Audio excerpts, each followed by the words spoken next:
Captain David Miller stood at the bridge window of the U.S. Defiant, watching Earth burn. The purple beams of Zextheri weapons cut through the darkness of space, striking the last human cities. His hands gripped the command rail until his knuckles turned white. "Sir," Lieutenant Amy Foster's voice broke through his thoughts. "The last defensive line has fallen. We're getting emergency signals from Sydney, Moscow, and Buenos Aires." Miller closed his eyes for a moment. After 8 months of fighting, humanity's last stand was ending. The Zextheri Collective, with their massive fleet of biomechanical ships, had finally broken through Earth's defenses. "How many ships do we have left?" Miller asked, already knowing the answer. "We're it, sir," Chief Engineer Lisa Cooper reported from her station.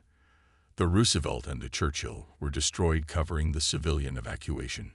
We're the last Earth ship still fighting."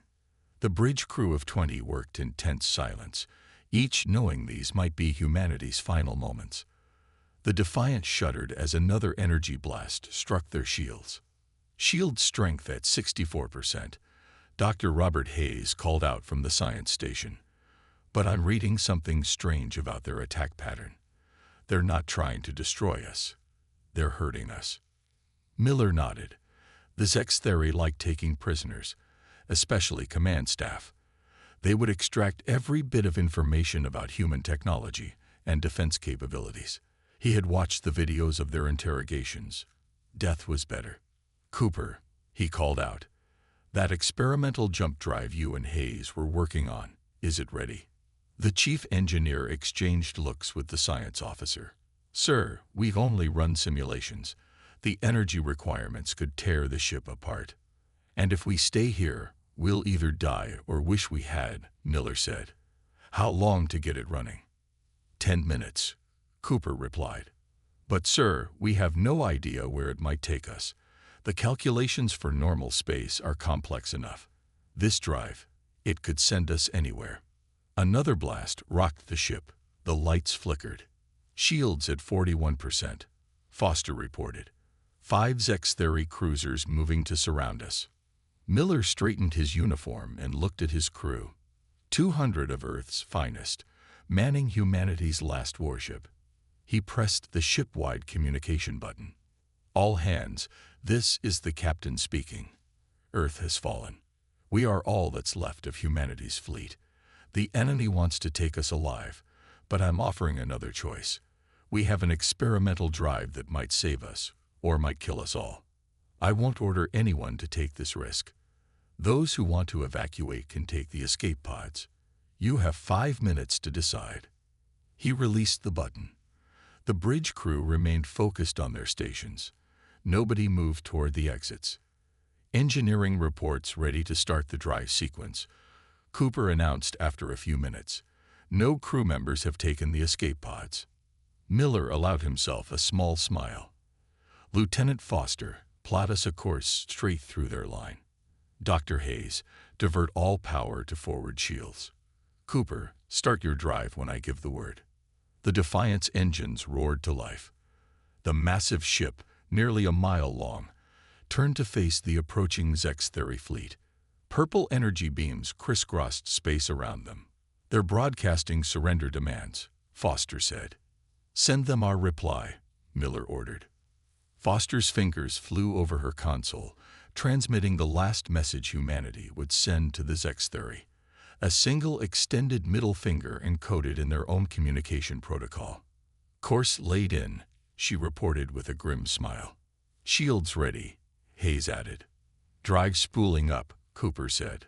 "Sir, if this works, we'll be the first humans to attempt this kind of jump. And if it doesn't work, we'll be the last humans to die free," Miller replied. "All hands, brace for acceleration. Cooper, light it up." The Defiant surged forward, its shields glowing as they deflected enemy fire. The experimental drive began to hum, its sound rising to a pitch that made teeth rattle. Reality itself seemed to bend around the ship. "Drive at maximum," Cooper shouted over the noise. 3, 2, 1. There was a sensation like the universe itself had hiccuped. The stars stretched into lines, then vanished completely. The Defiant, carrying humanity's last free souls, disappeared into the unknown, leaving behind a shocked Zextheri fleet and a conquered Earth.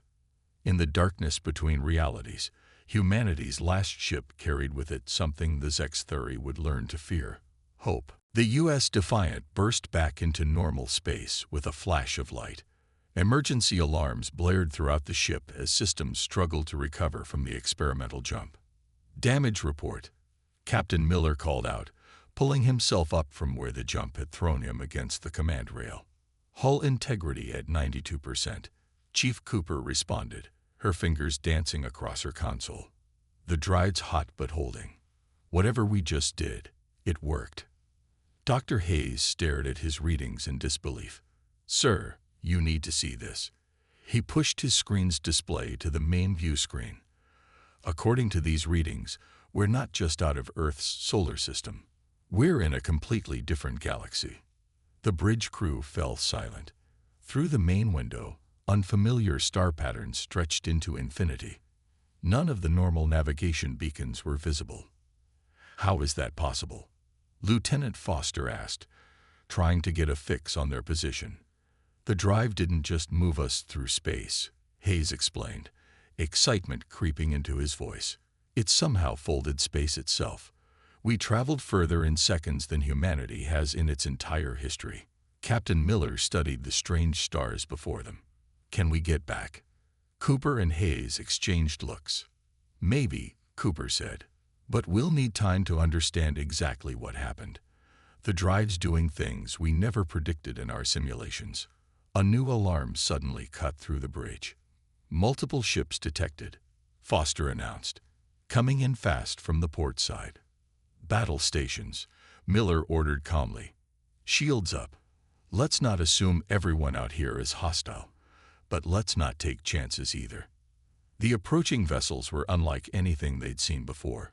Where Zextheri ships were all curves and biological shapes, these were geometric, crystalline structures that sparkled in the starlight. "They're hailing us," Foster reported. "The computer's having trouble with translation, but it's working on it." Miller straightened his uniform. On screen, the view screen flickered to life, showing a bridge much like their own. But instead of humans, the crew appeared to be made of living crystal. Their captain's surface caught the light like diamonds as they spoke, the computer struggling to translate. "Unknown vessel." The translation finally came through. "You have entered Meridian Alliance space through unauthorized means. Identify yourselves." Miller stepped forward.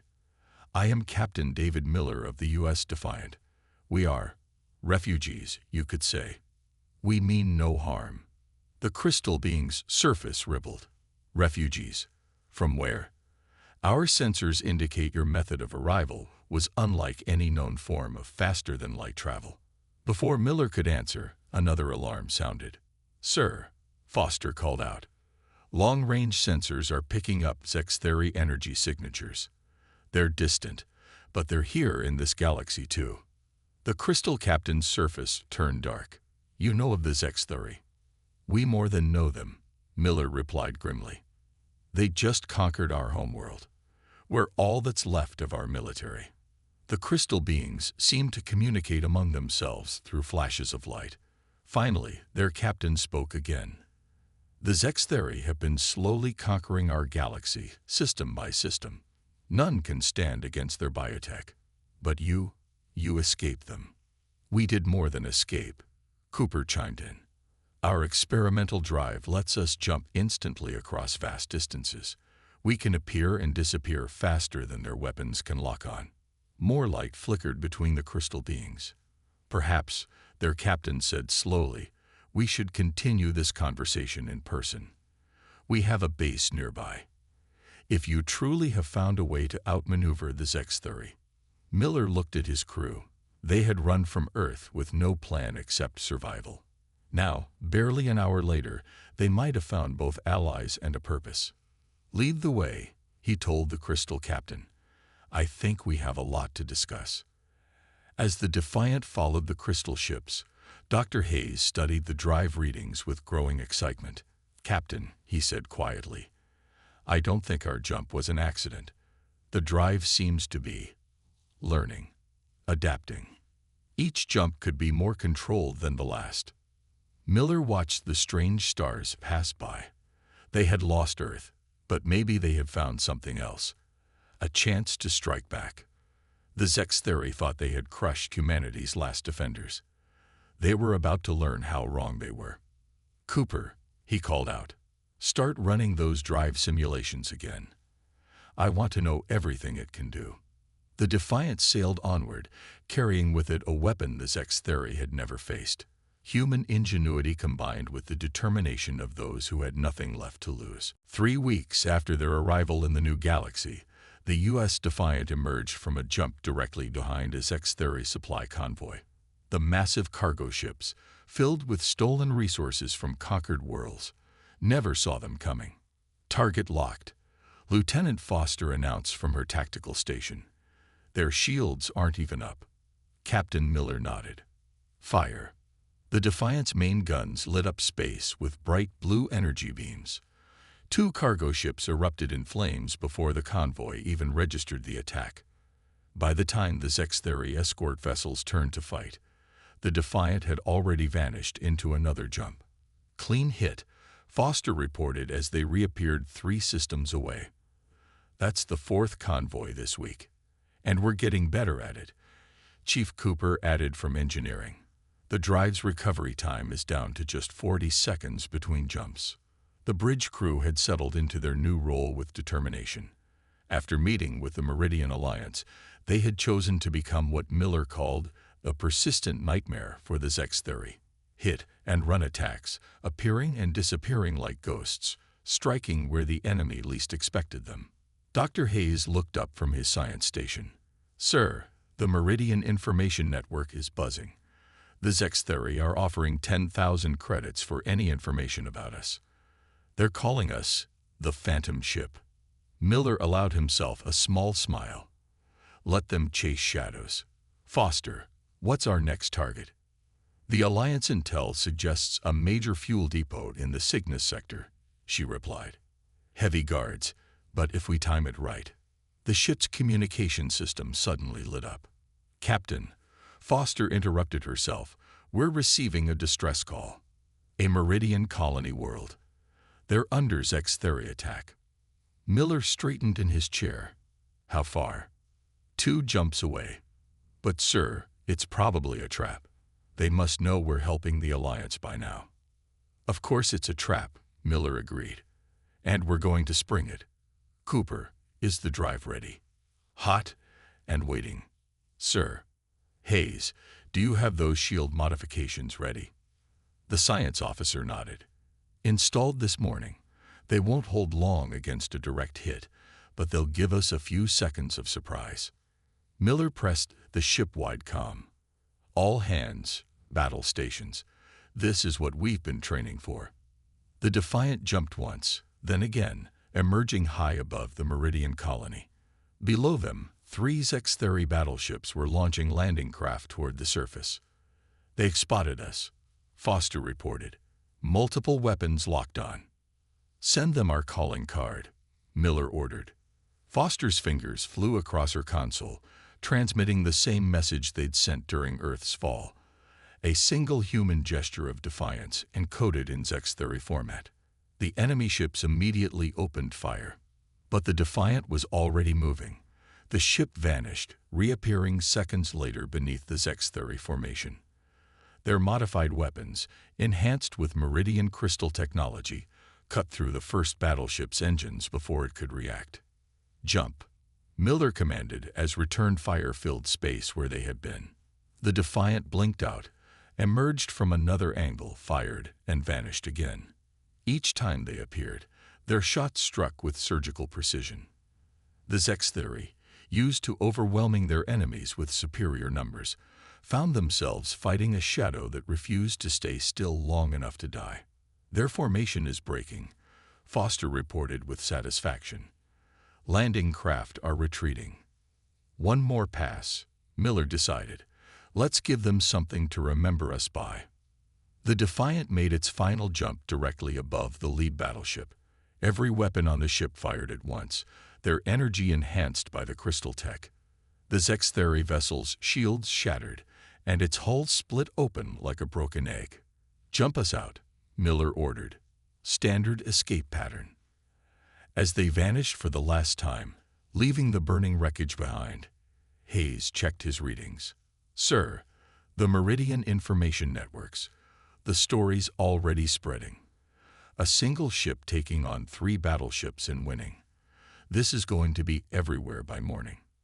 "Good," Miller said. "Fear is contagious. Let them lose sleep wondering where we'll appear next." Cooper's voice came up from engineering. "Drive's cool and ready, sir. Where to?" Miller looked at his crew, seeing the same fierce determination in their eyes that he felt. They had lost Earth, but they had found a new purpose. The Zextheri had taught the galaxy to fear their overwhelming power. Now it was time for them to learn what it meant to fear a single human ship. "Set course for that fuel depot," he ordered.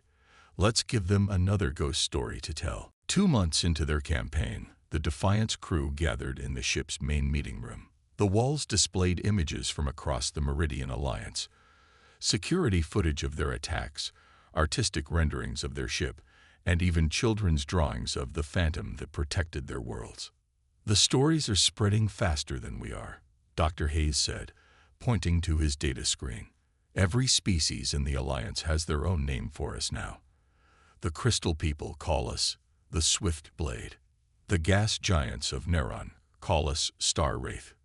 Captain Miller studied the images. Their ship's reputation had grown beyond anything they could have imagined. "And the Zextheri."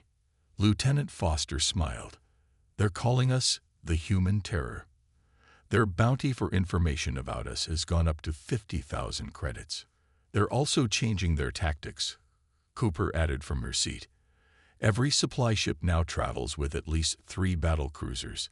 They're burning twice the fuel to move half the cargo." Miller nodded. That was exactly what they wanted. The Zextheri's greatest strength had always been their ability to overwhelm worlds with massive forces. But now they had to split up their ships, spread their forces thin, just to protect themselves from a single vessel. A soft chime interrupted them. "Captain," Foster said, checking her pad, "we're receiving a transmission from the Meridian Council. They say it's urgent." The main screen lit up, showing representatives from 12 different species. The crystal being who had first welcomed them spoke first, their surface glowing with excitement. "Captain Miller, your actions have given us something we haven't had in decades. Hope.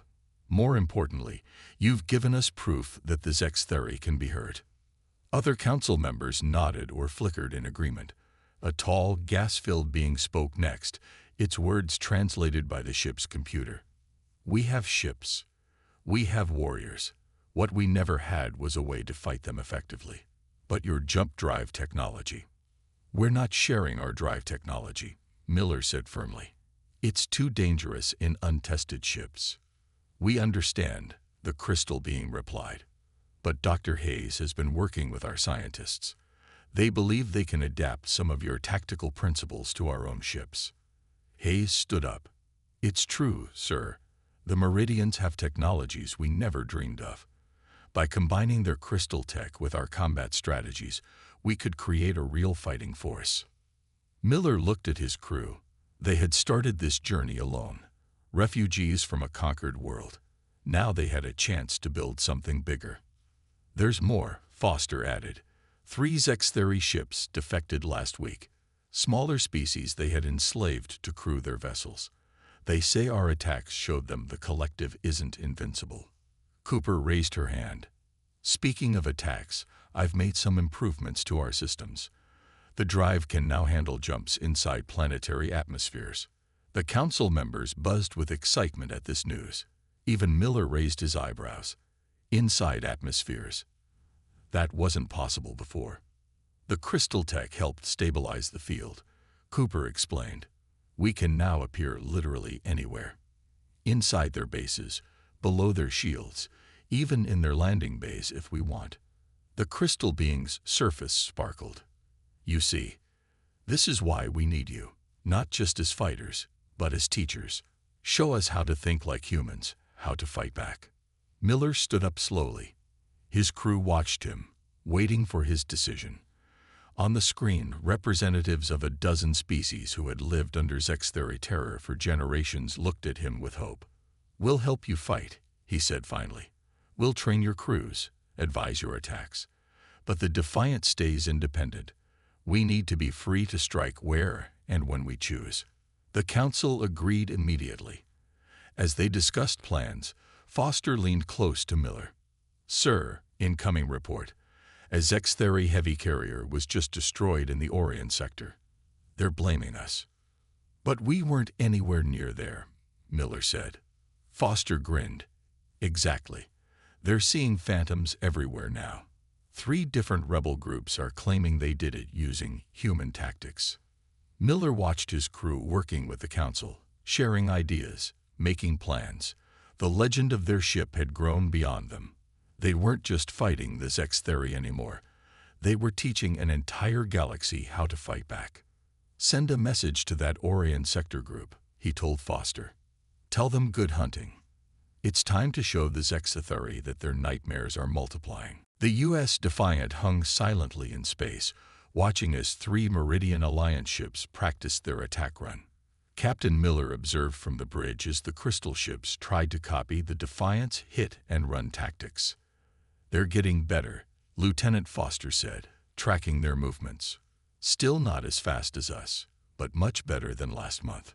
The practice was interrupted by an urgent message from Dr. Hayes. "Captain, you need to see this." He sent a data stream to the main screen. Reports coming in from 6 different sectors. Simultaneous attacks on Zextheri bases. Miller leaned forward. "Our allies?" "No, sir," Hayes replied with a smile. "New groups. They're calling themselves Phantom Squadrons, using our tactics, but with their own technology." The rebellion they had sparked was growing faster than anyone had expected. In the 4 months since they had started training Alliance crews, dozens of resistance groups had formed. Each one studied the Defiance methods and adapted them to their own ships. Chief Cooper's voice came up from engineering. "Sir, the new modifications are ready. We've installed the crystal focusing arrays. Our weapons are now 30% more powerful." "Good timing," Foster interrupted. "Long-range sensors are picking up a Zextheri patrol. 5 ships heading toward the Alliance training grounds." Miller straightened in his chair. "Time to show our students how it's done. All hands to battle stations." The Defiant vanished from its observation point, reappearing directly behind the Zextheri formation. Their new crystal-enhanced weapons sliced through the first enemy ship's engines before their sensors could even register the attack. "Multiple targets locking on," Foster reported calmly. "Execute pattern Delta," Miller ordered. The Defiant blinked out again, emerging above the formation. Another shot, another vanishing act. The Zextheri ships fired wildly, trying to hit an enemy that was never there for more than a few seconds. "Sir," Hayes called out, "the Alliance trainees are moving to attack." Miller watched with pride as the 3 crystal ships they had been training moved in perfect coordination. They weren't as fast as the Defiant, but they had learned well. Each ship struck from a different angle, confusing the Zextheri targeting systems. "They're breaking formation," Foster announced. 2 enemy ships attempting to retreat. "Not today," Miller said. "Cooper, atmospheric jump." The Defiant vanished one final time, reappearing inside the atmosphere of a nearby gas giant. The Zextheri ships, following standard retreat protocols, flew right into their trap. The Defiant's weapons, enhanced by the planet's magnetic field, tore through their shields like paper. When it was over, the Alliance ships joined them in orbit. The Crystal Captain's image appeared on their screen, their surface glowing with victory. "That was amazing," they said. "We've never seen anything like that atmospheric attack before." "Keep practicing," Miller replied. "Soon you'll be teaching these tricks to others." Back on the bridge, Hayes was reviewing new intelligence reports. "Sir, the Zextheri are pulling ships from 17 different sectors. They're consolidating their forces. They're scared, Foster added. Our last attack hit one of their main production facilities. They lost 30 ships still under construction. Miller nodded. The Zextheri were used to being feared. Now, for the first time, they were learning what fear felt like themselves. Every shadow might hide a human ship. Every quiet sector might explode into attack at any moment. New message from the Alliance Council, Hayes announced. 3 more species have joined the rebellion. They're asking for training. And that's not all, Cooper added. Remember those engine modifications we shared with the gas giants? They've adapted them to their cloud ships. An entire Zextheri fleet just got lost in an artificial storm. Never saw the attackers coming. Miller looked at the tactical display, showing the growing number of resistance cells across the galaxy. What had started with one human ship was becoming an uprising. The Zextheri had conquered through fear and overwhelming force. Now those same tactics were being used against them. Plot a course to the new Alliance training grounds, he ordered. It's time to teach another group how humans fight back. As the Defiant prepared to jump, Foster smiled at her console. Sir, incoming report. The Zextheri just doubled the bounty on us again. Apparently, we're now officially labeled as the greatest threat to collective security. Miller allowed himself a small grin. Good. Let's work on tripling it by next month. The U.S. Defiance bridge was silent as they watched the long-range sensor display. Red dots filled the screen, each representing a Zextheri warship. There were hundreds of them. They've committed almost their entire fleet, Lieutenant Foster said quietly, pulling ships from every sector they control. Captain Miller studied the display carefully. After 6 months of being terrorized by the Defiant and the growing rebellion, the Zextheri had finally snapped. They had gathered the largest battle fleet seen in decades, all with one purpose: to hunt down a single human ship. How many? He asked. 327 capital ships, Dr. Hayes reported, plus support vessels. They're dividing into search groups, spreading out across 12 sectors. Chief Cooper's voice came up from engineering. They're desperate, sir. Those ships are burning fuel at maximum rate. They can't maintain this kind of deployment for long. Miller smiled. The Zextheri had fallen into their trap without even knowing it. Send word to our allies. Operation Shadow Dance is starting. The plan was Foster's idea. Make the Zextheri so angry, so desperate to catch the Defiant, that they would abandon their normal careful strategies. Force them to gather their ships in one massive hunt, leaving their conquered territories vulnerable. First target identified, Foster announced. Patrol Group 7, 20 ships, moving through the Vega sector. Take us in, Miller ordered. Standard Ghost Protocol. The Defiant jumped into existence behind the Zextheri patrol. Their weapons, now fully integrated with crystal technology, sliced through 2 ships before the enemy knew they were there. By the time the patrol turned to fight, the Defiant was gone. They repeated this dance across the sectors. Jump in, strike hard, vanish before the enemy could respond. Each attack was carefully planned to draw more ships into the search, to make the Zextheri concentrate their forces even further. Message from the Alliance, Hayes reported during a quiet moment between jumps. Their forces are in position. The liberation fleets are ready. Miller nodded. While the Zextheri hunted for one ship, they had left their conquered worlds protected by skeleton crews that now faced hundreds of newly trained resistance ships, all using tactics learned from the Defiant.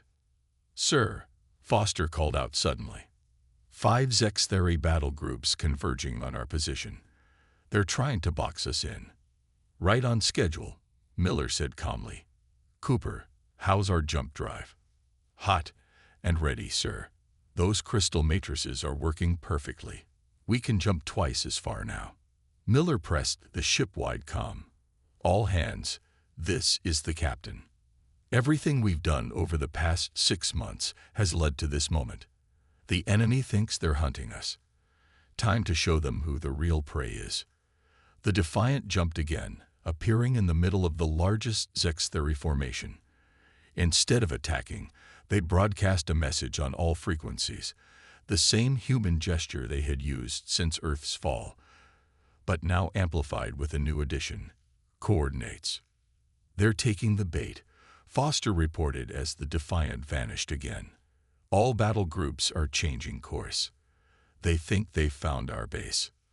The coordinates led to an empty sector of space. As the Zextheri fleet gathered, concentrating their forces for what they thought would be a final battle, alerts began flooding their communications. "Alliance fleets are engaging," Hayes announced with satisfaction. 30 Zextheri worlds under attack simultaneously. Their defensive forces are overwhelmed.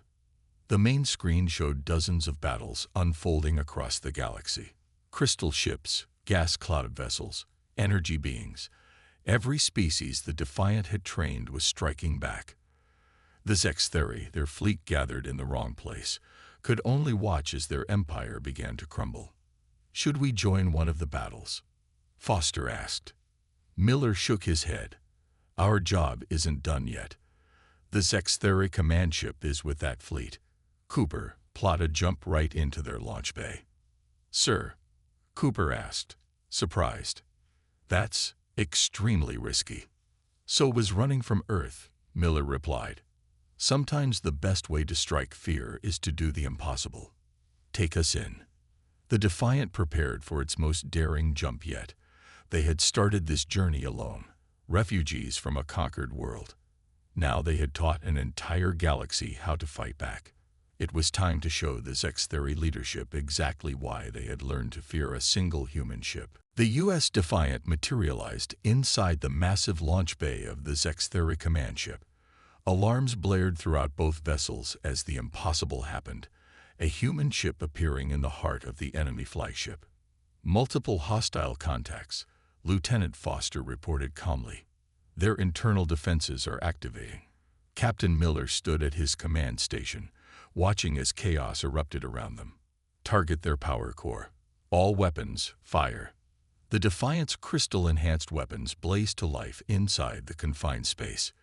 Beams of energy tore through the launch bay's walls, cutting deep into the Zextheri ship's vital systems. "Direct hit on power systems," Dr. Hayes announced. "Their shields are dropping fleet-wide." This was what they had planned for. The moment the command ship's systems failed, signals flashed across space.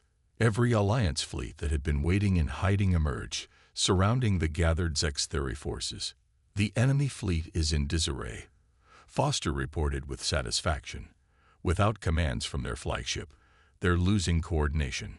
Chief Cooper's voice came up from engineering. "Sir, jump drive is ready. We should leave before." An explosion rocked the Defiant. Emergency lights flashed across the bridge. "Hull breach on Deck 3. Hayes shouted. "Damage control teams responding." Miller gripped his command rail. "Cooper, get us out of here." But before they could jump, a new image appeared on their main screen. The Zextheri High Commander, a massive being of twisted flesh and metal, stared at them with multiple eyes. "So," it spoke in halting English, "this is the ghost ship, the human terror that has haunted us. One little vessel that turned our empire upside down." "Not just us," Miller replied. "Look around you. Every species you conquered, every world you terrorized. They're all fighting back now." The High Commander's eyes blinked in sequence. "Because you showed them how. One ship, one crew, teaching our slaves to become warriors." Through the screen, they could see Alliance ships engaging the Zextheri fleet, crystal vessels firing in perfect coordination, gas cloud ships creating storms that swallowed enemy vessels whole. Tactics the Defiant had taught them, perfected with their own technologies. "You can surrender," Miller offered. "End this now." The High Commander made a sound like grinding metal. "Surrender? To primitives. We are the Zextheri. We." Foster cut the transmission. "Sir, they're powering up their secondary reactors. Energy readings are off the scale. They're going to self-destruct," Hayes realized. "Take the whole fleet with them." Miller didn't hesitate. "Broadcast to all Alliance ships. Get clear. Cooper, Get us out of here. Now. The Defiant vanished just as the Zextheri command ship exploded. The blast wave caught several nearby vessels, but the Alliance ships, trained to react quickly, had already jumped to safety. When they reappeared at the rally point, the scene before them was historic. The remains of the Zextheri fleet, leaderless and surrounded, were surrendering to Alliance forces. Ships that had once terrorized the galaxy were powering down their weapons. Reports coming in from across all sectors, Hayes announced, his voice filled with awe. The Zextheri garrisons are surrendering, without their main fleet, without their high command. It's over, Foster finished. They're actually done.